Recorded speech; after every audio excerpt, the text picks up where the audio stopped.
Jiu-jitsu. Jiu-jitsu is no joke. It takes years to master. Martial arts are a vehicle for developing your human potential. And nothing in my life has ever put me in face with reality better than jiu-jitsu.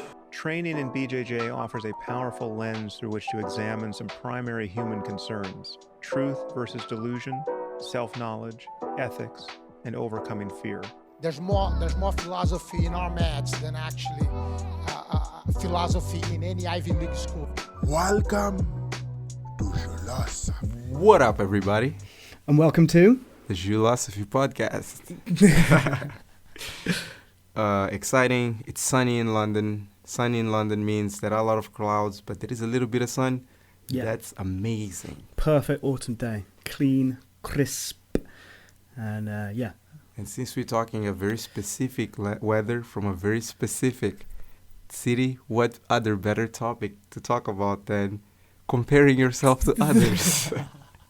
London would never do that. London is London, so why should it's you? Obvious we don't plan any of this. Ollie, don't give away our secrets. What are you doing? Comparing yourself to others. That's the topic of the podcast today.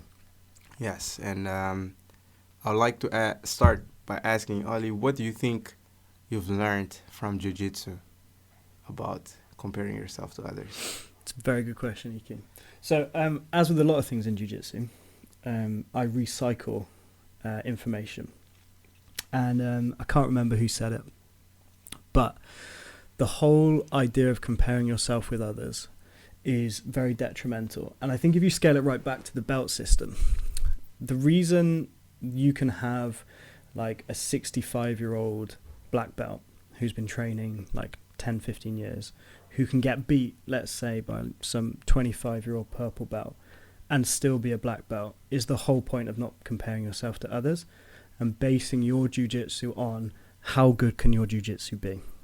So, for example, that elderly person is a black belt. They've trained, they know enough, and that their jiu-jitsu is a black belt level based within their limitations. So they are a black belt in their jiu-jitsu. Whereas the young purple belt is a purple belt in their jiu-jitsu. And I think that's super important when you start talking about comparing yourself with others, because it is very detrimental. But that being said, let's say you get two guys, maybe one's from the Cotswolds and one's from Mozambique, that start training around very similar times, and they have some very competitive roles, and they compete in the same age category, they compete in the same weight bracket, and they train together every day. Naturally, you're going to start comparing yourself to that person. Yep. And it's a dangerous slope to go down, because you need to focus on you and your jiu-jitsu, and you need to take your time, and you need to, celebrate the things you do well, but recognize that you can't be good at everything, and there may be aspects that you're not very good at, but focus on being the best possible jiu-jitsu you can be. And I think that's quite interesting, because let's say, for example, that guy from Mozambique, and the guy, like the guy from Kosovo, it's like, I guess the thing is, there is a thing to be said about comparing yourself in the sense of like, I want to be like that person. Yeah. But also being honest about, whatever he's doing in his game, in how he does things, he's doing it 100%, and I'm doing 50. Yeah. You know what I mean? So I think that's more about, because in a way, it's like, I think jiu-jitsu is also a tool to getting to know yourself, to push your limits, to see your flaws, like in character, your flaws, and when you give up too early, all these things, right? But yeah, like some people, like let's say one thing that I noticed that is interesting is, and I learned this moved me a lot and made me think about things different, is my body, before I even train anything, my body has a certain shape. It has some history of like my ancestors, I don't know. I have long legs, right? My shoulders are maybe not as wide, just naturally. I quite have, I'd say like good cardio, not too much, not too little, just naturally. So there are certain positions that I feel comfortable in. Yeah. But then you add the things that I've done growing up, like I played football. But maybe I meet a guy who used to dance ballet his whole life, and he can do all these crazy tweets or stuff. Or he's just flexible. Yeah. And then I'm trying to compare. It's just not going to work, right? Exactly. You've made me think of Iona. Yeah. Like, she's, shout out Iona if she listens. Mm-hmm. So she's a yoga teacher and has insane flexibility. It would be ridiculous of me to look at her and be like, well, why can't I do that? Because I've done like 3 yoga sessions in my life. So it might be a better idea for you to do hip escapes Yeah. and try to recover guard rather than I'm gonna just go like you know on my neck. Yeah, exactly. And he won't pass. It's just It's interesting though that you mentioned someone working at 100% and someone working at 50%, because that's actually where I really do agree with you that, like, if you're looking at someone and being like, how are they progressing so fast, and you have the potential to have been progressing as fast, if not more, and the reason is because you're not putting in enough time. And this isn't just jiu-jitsu, like everything. This is everything. Yeah, you want to lose weight, but you're still not doing enough. Like, you're not being good with your diet. You're not doing the cardio. You're not doing the weights. That's on you. And I think the other thing is like I don't know where I read this or like if it was just life that taught me, but it's 100%. It's also, I think the thing is honesty. Yeah. 100%. Because the thing is like 100% for you might be like, okay, it's time for me to go all in on everything. Mm-hmm. But for a guy that has 3 kids and stuff like that, it's like absolutely with the reality of everything that I can do right now in jiu-jitsu. Yeah. If that everything is, I can go twice a week, but when I go there twice a week, I give my all attention. I give everything. Exactly. And I stretch at home in every 5 minutes that I'm playing with my kids or something. That is his 100%. Mm-hmm. But it's like it's not like, oh, I can't do it. You know, sort of. Yeah. But what you're talking about there is almost like a negative response to someone who's doing really well, which I actually think is a more reflection. Like, let's say you look at someone that I don't know, is doing like really, let's just take jiu-jitsu, doing really well in jiu-jitsu, and you look at them and you don't like that, and you start saying like, oh, but you can do this and you can do that. That is slightly different than, like you say, being honest with yourself and recognizing that maybe you do have kids and maybe you can't dedicate the time and maybe you have other things going on. Like, what I think is really interesting sometimes when people start to almost like chip away at someone who's made the decision to do really well at something, it's because that person is a mirror for them. Like, that's all it is. They are just a mirror that gets held up, and then they look in that mirror, and a mirror doesn't judge. A mirror is just a true reflection. It's an honest reflection, and they start to think, man, like, yeah, I could train more, or like I could go to more sessions, I could take notes, I could watch like DVDs, I could drill. But if they're not, and then again, take jiu-jitsu away, like let's say like if you want to lose weight or you want to run a marathon and you look at someone and you don't like the fact that they're doing it and you're not, the question is like, is that because you've made the choice to prioritize other things, or is it because you know you could be doing more? Because oftentimes I look around, especially on the mats, and I think all you've done is you've prioritized jiu-jitsu, and that's cool. But then there are other people that have chosen not to prioritize jiu-jitsu, and that is equally as cool, as long as it's the decision you want to make. Like if they say, look, I can train 3 times a week, but then actually the other times I want to play football, I want to do this, I want to do that. Great. Like, as long as you're happy with that decision. But don't sit there and be like, I want to be really good at jiu-jitsu, and then not turn up and not train. That's true. And you know, I think life is just a set of priorities where you say, okay, like I'm going to work, I'm going to do like my basic survival needs of like food, sleep, I'm going to see people, but then I'm also just going to take this one thing and I'm going to prioritize it massively. And it doesn't have to be jiu-jitsu. It can be something else.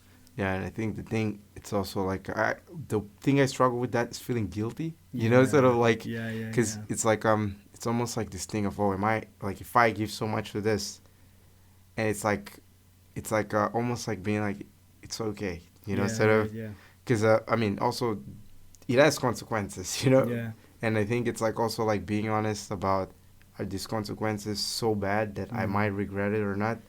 But then it's a leap of faith, right? Mm-hmm. You're saying, I'm going to invest all my time in this, and then there's almost like an expectation from others that you should be good, you know, but that's their issue, that's their problem, but that's their assessment. Like you don't have, there's no like set amount of time you need to be good at something.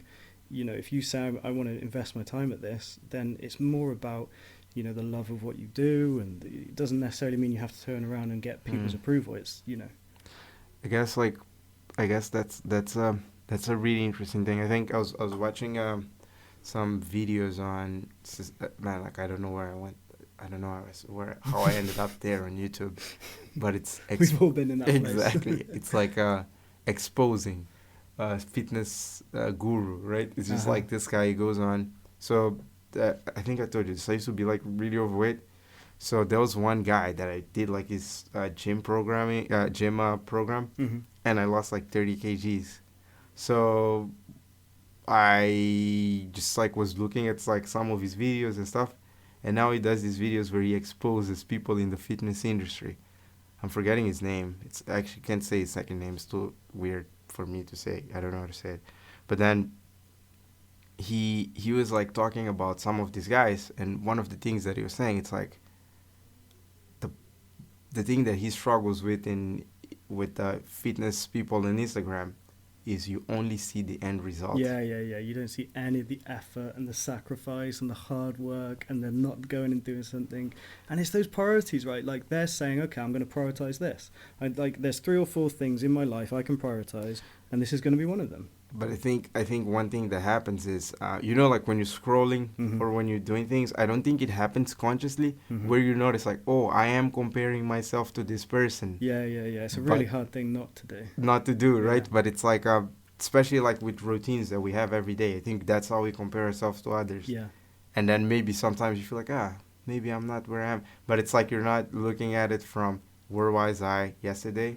Where am I today? Exactly. And that's why jiu-jitsu is brilliant, in my opinion, because there's no real solid argument for, let's say you have like a blue belt and a white belt, and the white belt catches the blue belt, and it's like, oh, you're not a blue belt.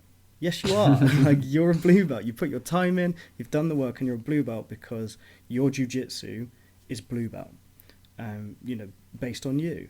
Because if that was the case and it was like, you have to be able to tap every single blue belt, like go get some of the absolute killers that like turn up and smash every competition. Like, it just doesn't make any sense, doesn't it?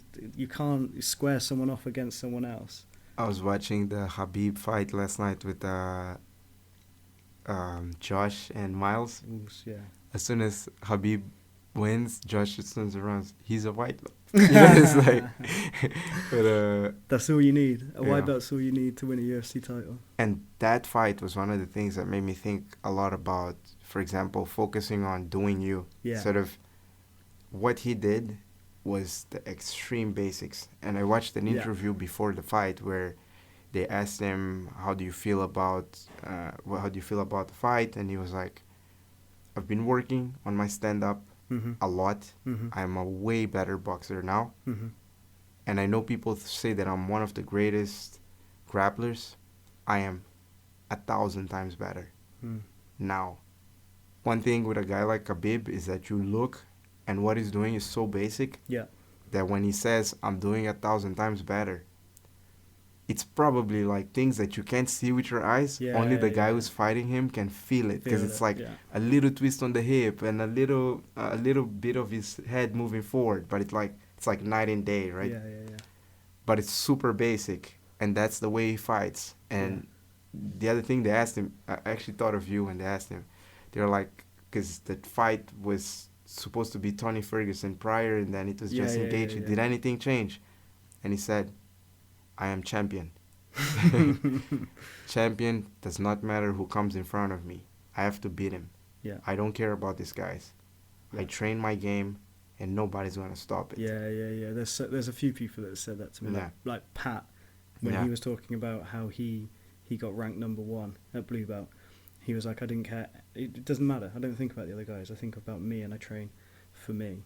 And John Kavanagh, in his book, was saying, like, he told a story where he was like doing a jiu-jitsu competition, and the opponent kept changing, and the promoter kept ringing him like, it's this person, and it changed so much that in the end he said, look, I don't care, I'm just going to show up on the night, just make sure you've got someone. And then that's the tactic he employed for the rest of his career, especially with Conor. as well. Like, so when like they had the last minute change with Aldo, I think it was, he's like, I don't care. Like, just make sure someone's there on the night. You know, where is like, I noticed that a lot of times when insecurity creeps in, and you don't feel confident, that's when you start worrying about what if he does this, or maybe I should train this. This is not jiu-jitsu related, but like the lesson, the idea is in the same thing. So I was like focusing on, I said for 1 year I'm gonna learn screenwriting, but I always write with voiceover. I don't know why, right? But it's like maybe it's what comes natural to me. Yeah. But I was like, I should take this out, and I think I just started writing less because I was reading books on how to write without this, and it's like, I think... That's funny, isn't it? You were reading a book on how to write when actually maybe you should have just been writing. Exactly. And along the way, if I just kept writing, I was like, okay, let me try. How is my way of writing without voiceover? But if my way of writing with voiceover, it's like, what if it's like the Khabib thing, where it's like, I'm going to shoot for single and doubles, you know? But it's like, no matter who's in front of me, it can sprawl all at once. It's going to the floor, right? And I think it's like a lot of times it's insecurity doesn't sound or seem like insecurity. Fear doesn't. When you're in that state, just hits your amygdala, and you're like, oh my God, yeah, maybe I should do this. But it's like you don't think, oh, I'm in fear right now. Let me take a step back. Recognizing fear is one of the best ways to deal with it, and to be okay with the fact that like you feel like your legs are heavy, your breathing is elevated. Like you can recognize and be like, yeah, okay, like I should be doing that. That's what Danny used to say. He was like, one of the best competitions I ever had was when he was completely and utterly present. And he was like, I'm nervous, but I should be nervous, and that's okay. So you're just so aware of it, you're so in tune. And he said he had just had one of the best competitions because he was like, okay, now's the time to get excited. And then like, you're so aware and present. One of the things I was going to say, we should recognize like how easy it is to sit here and say, don't compare yourself to other people, but how hard it is to actually put it into practice. By the way, we are talking about ourselves. Yeah. Like all these things are things that we do, right? So 100%. It's really tricky not to watch someone go past you and think, what did I do wrong? Like it's a really tricky thing to look at. And I don't really have a solution other than... And to be honest, what I was thinking about it today, in a sense, I was watching some tutorial. I think it was the Lachlan Giles, right? Lachlan Giles. I can't even pronounce his name. Jesus Christ. So the thing is, he was talking about pretty much, I think Danny also talks about a lot about this. It's like when I'm framing a guard against you, it's like layers that you have to go through. So it's like I have to think that the more steps you have to get past to get to pass my guard, the more I have to recover and the more time I have to attack, right? And it's like that is something that is very specific to every person. I have my own guard. Yeah. I have things that are easier to me to put as steps to you. Yeah. And it's just like I can think as much as I want, but then the only way is like I just have to repeat it. Yeah. And get like embarrassed. Exactly. And then one day I'll just hit it. Yeah. Right? And then just hit it again. Isn't it funny though? Hit it again. Like, isn't it funny when you start off in jiu-jitsu and someone shows you something and then you try to do it 100%?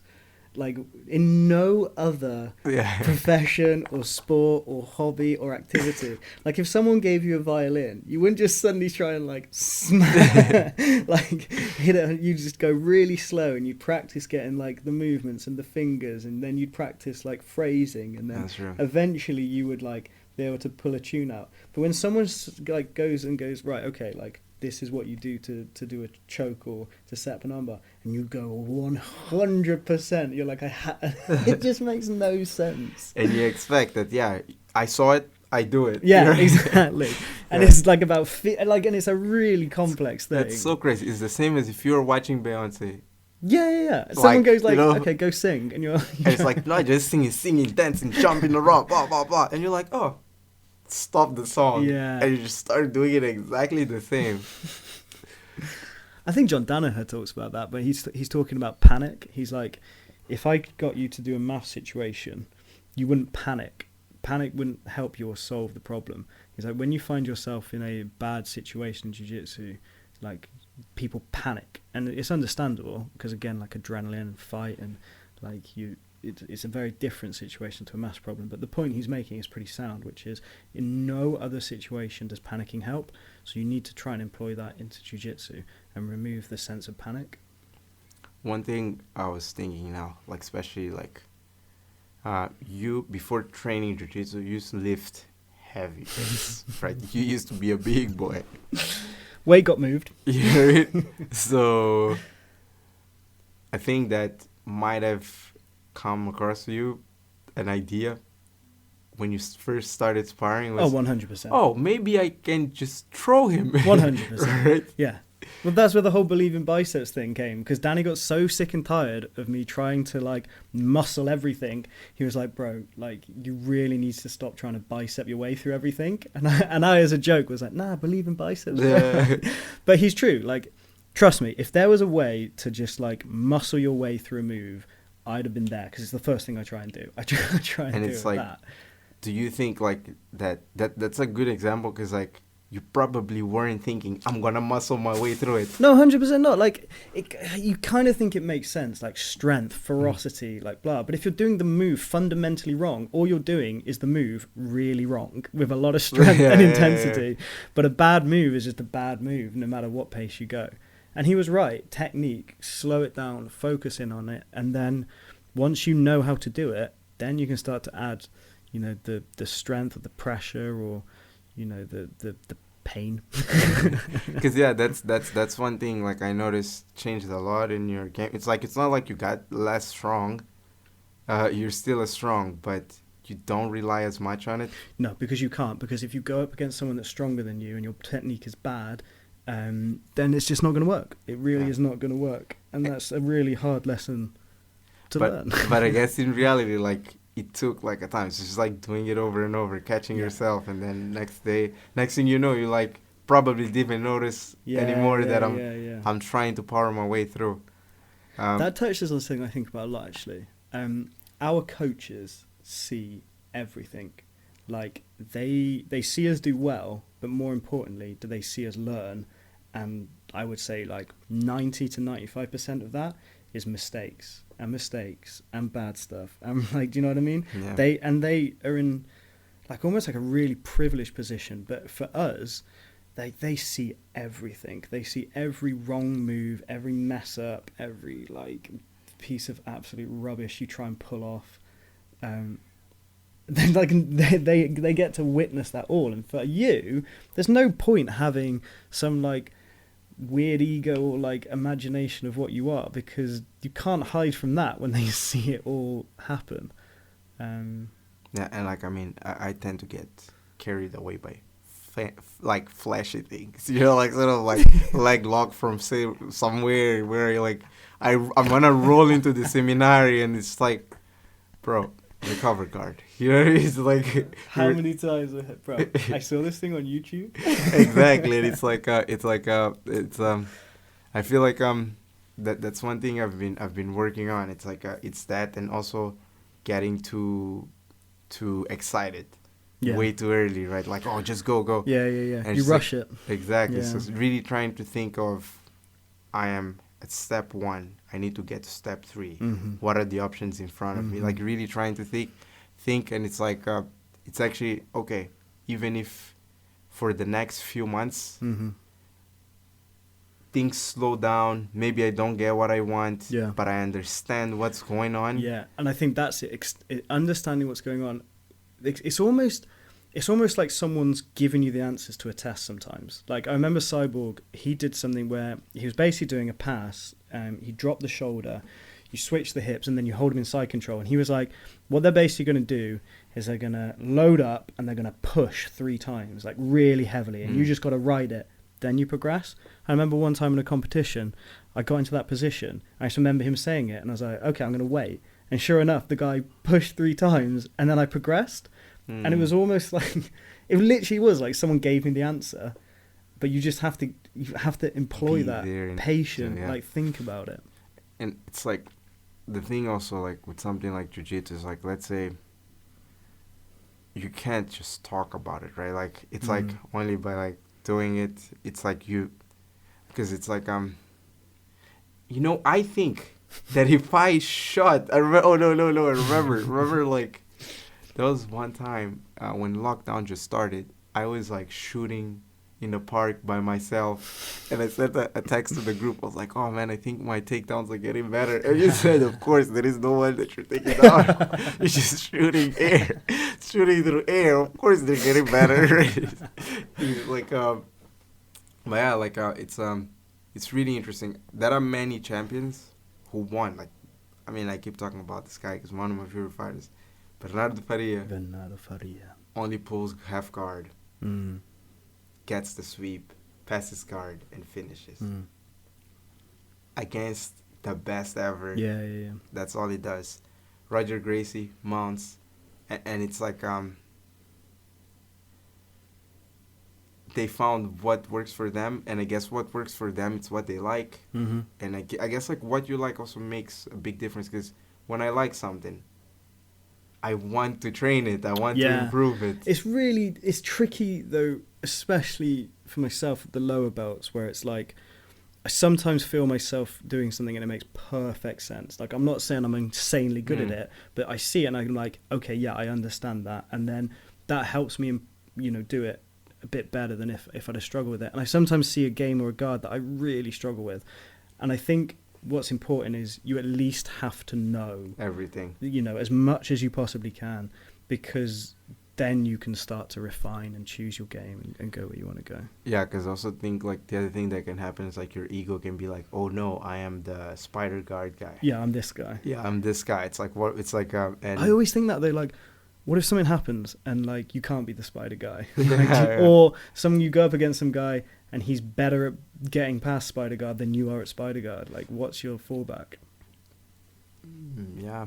Yeah, who's gonna help you? Have you ever heard of the Pareto principle? The what, sorry? Pareto principle. No, sir. So it's 80-20 principle. I'm gonna butcher this, but this is this guy in Italy called Pareto a long time ago, before I was born, or Ollie was born, and he was like I think he used to live in a village or something. He was a mathematician, and he was trying to understand sort of like in terms of what in that certain village or in certain villages had more leverage, I guess, in terms of economy, what farmers produced more. And he realized that 20% of farmers were responsible for 80% of results from village to village. And then he started looking at other fields. And like now it's this idea that in most things, like in a football team, 20% of the players are responsible for 80% of the results. Wow. In business as well. There are some businesses that are cutthroat.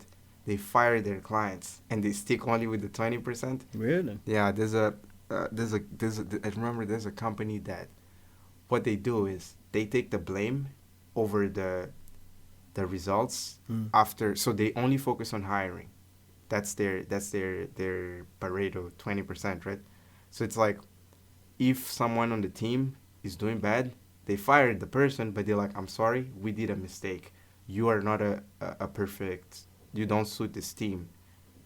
And then they just focus on hiring. And they're like, if we focus on hiring and we get the people that get the culture and they work like how we want, most of everything else will take care of itself. That's really interesting. And it's like, so I remember when for me, jiu-jitsu is overwhelming. Like, especially in the beginning. It's so huge. So much to learn. So I remember, I think it was last year, I said, okay, what if I just, because I remember two things. It was Faria and Ali. Ali was saying that he used to be in love with triangles when he was blue belt. But then someone said, you can't just train that because you're going to get stuck there. Yeah. Faria said for him it was close guard, but then when he found half guard, he's like, I found my world here. Yeah. And he also mentioned the 80-20. I was like, okay, what if I did only half guard for a year? And you did. And that's what I did. But one thing I found is that by learning how to do half guards, I have to learn how to get back to half guards when I'm in other guards. I have to learn how to throw someone on the floor where I go to the position that I get to right after half guard. Or so it's like I started understanding things like, because I'm not like, the fight just doesn't happen only in half guard. I have to recover the guard, right? I have to recover the guard. So like I noticed that just by that, I learned how to recover guard better. Yeah. And then when I was in other guards, Yeah. worst case scenario, I can always get back to half guard. Yeah. Or worst case scenario, when I'm in other guards and I have to get to other guards, I would have to think, if I was trying to get half guard, what would I have to stop so that they wouldn't pass, and then I can get my grips? And then I was like, okay, I want to get single legs. If this was half guard, I have to trap this side. Okay, I get this. So it's like I noticed that, yes, I'm not a master yet, right? Yet. Unless knocking on the door. Exactly, right? But yeah, so Danny was talking about this. Danny was saying like he loves single leg X, like, and he feels really confident from there. So then he was saying you get really good at single leg X, and then you get good at setting up single leg X, and then you get good at someone throwing you a problem, and then how do you get to that position, and then it leads to single leg X, and that's what you train, and that becomes your game. And you know what I was thinking also? It's like, because the thing is, we are impatient. But bro, realistically, if I train half guard from white belt to black belt, that's not all I'm gonna do all day. Like as long as I do what you said, like sort of, I know everything, I understand everything, I understand what's happening in other positions, so that I can go there, and throughout time I'll get interested in other things I'll do.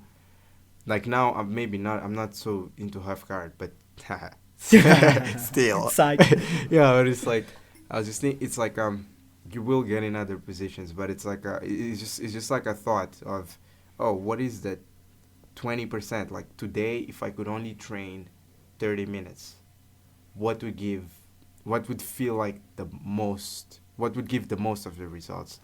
That's really interesting. Yeah. I guess it depends on your goal, doesn't it? If you want to compete, then my opinion is you need to have a game. You need to like try and get somewhere. And if your half guard is a place you want to get to, great. If single legs is a place you want to get to, great. You just need to have a goal and then work towards there. That's true. But I mean, it's like also like that, I guess to like the comparing yourself thing. Because Billy the other day was saying, remember, like, he was talking about some guy that was gifted in jiu-jitsu. Oh yeah. And it's like maybe that I'm not sure if someone just walks in a gym and just beats everyone up, but perhaps someone walks in a gym and he has good coordination. Yeah. But Ugly Billy, shout out Ugly Billy, is a great example of someone who's just like progressed rapidly, like put the time in, put the effort in, put the work in, and everyone recognised the fact that he's just gone through this like massive curve, upward trend. Remember his first competition? He didn't get nervous. No, I know, yeah. He didn't get nervous. He just went there. He did what he does. Fun. Yeah, and good for him. Yeah, like he just like left the thing, and it was like, at no point he was like, oh my god, I'm about to go in, or like fidgety. Yeah. It's like, okay, bye guys. It's like, what happened? It's like But then let's take Ugly Billy as an example of someone that's probably in every single gym. Like, if you are a higher belt and there's a white belt that gets really good and starts not just like giving you a hard time but maybe catching you with stuff, that's probably quite tricky. And you're probably going to think like, man, how did that happen? Why did that happen? And it is tough, it is hard, and I imagine like it's something you've got to work, everyone has to work through. But again, you just got to be thinking like, you can't compare that one segment to the bigger picture of what your jiu-jitsu is. Like, it's not how it works. Like, and if anything, you should be encouraging those guys to be as good as they possibly can, because the only thing that's going to happen is that you will get better. It's the whole ship's rise with the tide, right? If the tide is your level of knowledge, the gym's level of knowledge, and the gym's level of knowledge and training ability is high, then all the ships are high with it. Everyone rises with it. Also, the thing that's tricky with belts is it's so different for everyone. Like, someone can be a white belt for 10 years and be a blue belt for 2. Yeah. And then someone can be a blue belt for 10 years and be a purple belt for 1. The belts are cool, and I think they're needed and they're necessary for sure. I think sometimes people get misled by them, and like they think, I should be a certain thing, or I should be this, and sometimes they're right and sometimes they're really wrong. And I think it's honest evaluation of yourself and what you want and what you can and can't do. You know, I remember, I think about almost 2 years ago, Lawrence, Lorenzo. Yeah. He closed all his social media, and he stopped watching videos. Cool. He stopped watching all tutorials, everything, just focused on getting better at his game. Yeah. And he was like, we were talking about, just saying like, man, I have improved so much because of this. Yeah. But I guess what he meant was he's improved in the sense of he wasn't so worried about these multiple things that could happen. He was just sharpening his tools, right? Because I think we are like, as I told you, like I just got lost in some YouTube thing about lifting weights. I'm not even lifting. I'm not even interested, right? It's like, so it's like, like this idea that it is easy to get, like there's so much information, bro. So much. There are like so many YouTube clips, so many, and it's just like I guess a little bit of like what is important for me, like and for my goals. It's like and also like, the thing about Lawrence was saying, he said after that when he went to his first competition, he did so much better. Really? Like, he was just more focused. I'm a big believer in focus drilling though. Like me and Ugly Billy were talking about it. Like, what's the point in spending a week showing you like this one specific sequence, and then you go to drill and you drill something completely different? Like, why not drill what you've been showing? Get really good at that, and like that's the time and the opportunity to do that. I do remember Dom telling me something once, which I think was really, really good, which was he focuses on his progression and he celebrates his progression. He doesn't like look around and like judge based on like what other people are doing and what's happening there. When he gets better at something, he recognizes that and he celebrates that, and I think that's a really nice way to approach it. It's interesting because you want to be competitive, but you also have to be honest. It's like, like sort of like, I am, you know what I mean? Yeah. But I think that competitive is also very good. If there's someone pushing you, challenging you, and you are very similar in ability, that's great. Are you challenging me right now? Why are you looking at me in the eye like this? You want to throw down? Jesus, man. This guy want to get his guard pass. Well, man. Before coming to this topic, I remember I was listening to some rap song, and the guy was like, "Don't compare yourself to others." It didn't sound this corny because it's like gangster rapper song. I actually thought of reading the verse, but I was not going. I'm not gonna do this. I'm not gonna butcher. You're gonna read as a poem. I'm gonna read you guys a poem. I just need to find the poem. Poetry with Iki. You know what I mean? Jesus. Poetry Iki. How you just say it started. Made it sound like all kinds of ways. So I'm gonna get it here from my phone, and this is a poem. Take your time, bro. We can wait. Yeah, I was trying to be smooth. Like, just pull out the phone. The poem is ready. And I'm like, what is this poem? I'm sure we'll edit this bit out. This is a poem by Charles Bukowski. Nobody but you. Nobody can save you but yourself. You will put again and again into nearly impossible situations. They will attempt again and again to make you submit, quit, or die quietly inside. Nobody can save you but yourself. And it will be easy enough to fail. So very easily. But don't. Just watch them. Listen to them. Do you want to be like that? A faceless, mindless, heartless being? Do you want to experience death before death? Nobody can save you but yourself. And you're worth saving. It's a war not easily won, But if anything is worth winning, then this is it. Think about it. Think about saving yourself. Bro. Man, we should have started with that poem. How good is that? So guys, that's it. Stay on your path. Oh God, no! Oh my God! Wait! I gotta add the rhymes. Like, it's Nas said it better than me. Nas. Said it better than you. Yeah. So you do surprise me. to continue. No, bro, that was seriously good. Seriously good. You know, like, in the words of Nas, after that poem, I gotta say, you can't please everybody, and nobody. Oh shit! I butchered. Okay. In the words of Nas, as he said, keep doing what you do. You can't please everybody. And not everybody is you. Don't try to force a square into a peg in a round circle. Okay, fuck. That shit will hurt you. Okay, forget the Nas part. Okay, we're not going to put that part of the podcast, right? Yeah, sure. Yeah. Are we going to do this? Jesus Christ, bro. What the fuck? Anyways, thank you so much for listening. Yeah, thank you, guys. Oli, thank you so much for sharing this moment with me. Thank you, Iki. The way you were looking at me when I was reading that poem, oh my God. I think poetry with Iki could become a repeat occurrence. Okay, guys, so we'll see you next episode. Stay safe in the streets. Bye. Oos.